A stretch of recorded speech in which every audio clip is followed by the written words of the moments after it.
మాతృదేవోభవ, పితృదేవోభవ, ఆచార్య దేవోభవ, శ్రీ గురుభ్యో నమః. శ్రీవాహిని మీడియా ప్రేక్షకులకు నమస్కారం అండి. ఈనాటి అంశం చంటి పిల్లల్లో దగ్గు, కఫం. తరచూ దగ్గుతూ ఉంటారు. కఫం బట్టి బాగా ఈ శరీరం అంతా, ఛాతీ అంతా భారంగా చాలా ఇబ్బందులు పడుతూ ఉంటారు. ఈ దగ్గు, ఈ కఫం పట్టడం, వీటి నివారణ ఉపయోగాలు తెలుసుకుందాం.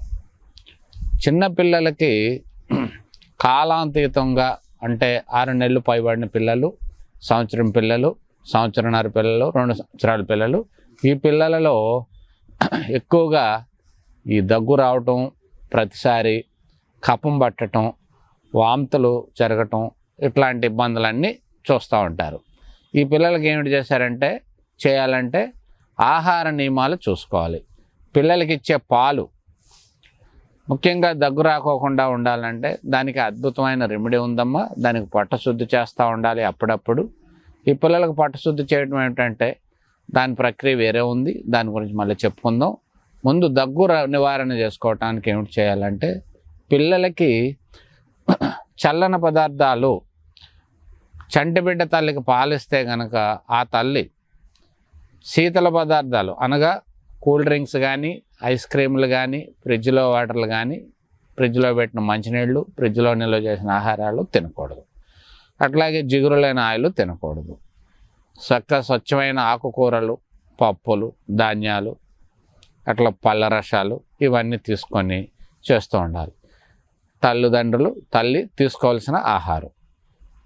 తల్లి ఆహారం వల్లే పిల్లలకి జీవన మనుగడ అనేది చాలా అద్భుతంగా ఉంటుంది. పాలు ఇచ్చినంతసేపు తల్లి సమతుల్యమైన ఆహారం, ఆ బిడ్డ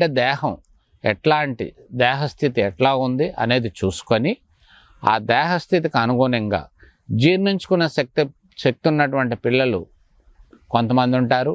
జీర్ణ ప్రక్రియ తక్కువ ఉండే పిల్లలు కొంతమంది ఉంటారు.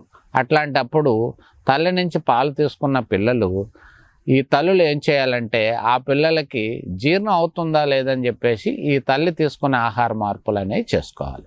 ఎట్లాగా, అధిక మాంసాహారం తినకూడదు, అట్లా నిలువ ఉంచిన పదార్థాలు తినకూడదు, అతి శీతల పదార్థాలు తినకూడదు.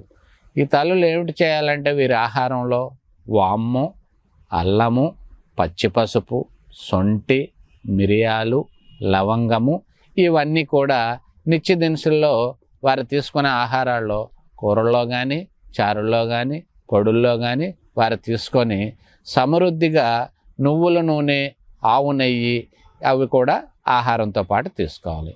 అట్లా పౌష్టికాహారం అంటే మాంసము, చేపలు, గుడ్లు ఇవన్నీ తినమని కాదండి.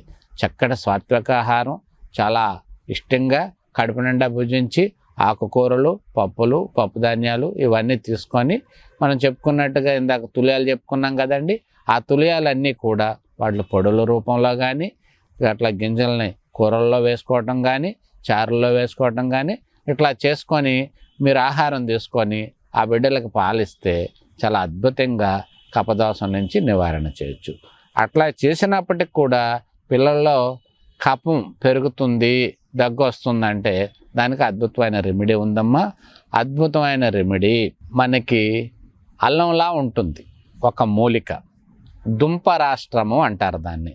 ఆ దుంపరాష్ట్రం ఇటీవల కాలంలో అన్నీ మార్కెట్లో కొంటే ఏదో ఇస్తారమ్మా, అది పనికిరాదు. బాగా పక్వానికి వచ్చి పండినటువంటి దుంపరాష్ట్రాన్ని తీసుకొని కాస్త తేనె తీసుకొని, స్వచ్ఛమైన తేనె కావాలి, పట్టు నుంచి ఒడిసిపెట్టుకున్నది కానీ మనం స్వయంగా సేకరించినటువంటి తేనె. స్వయం సేకరణ అంటే వాళ్ళు ఏమిటంటే సీసాలతో, డబ్బాలతో తెచ్చిన తేనె తీసుకోవద్దమ్మా. ఆ పుల్లకి కండిలా ఉంటుంది, ఆ కండితో వచ్చిన తేనె స్వయంగా మనం పిండుకొనేలా తీసుకొని దాన్ని ఏం మరిగించుకోకుండా గాజు సీసాలో భద్రపరచుకొని ఎండలో పెట్టుకుంటే తేనె ఎప్పటికీ ఒకలాగే ఉంటుంది. దానికి పీరియడ్ అంటూ ఏమీ ఉండదు.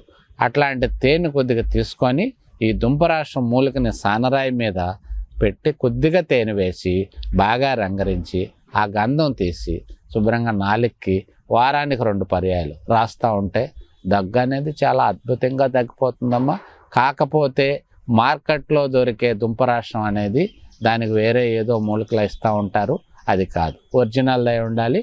మీకు తెలియకపోతే తెలిసిన వైద్యుల దగ్గర దాన్ని సేకరించుకొని అట్లా మీరు అది తీసుకుంటే చాలా అద్భుతంగా పిల్లల దగ్గర నుంచి ఉపశమనం చేసుకోవచ్చమ్మా.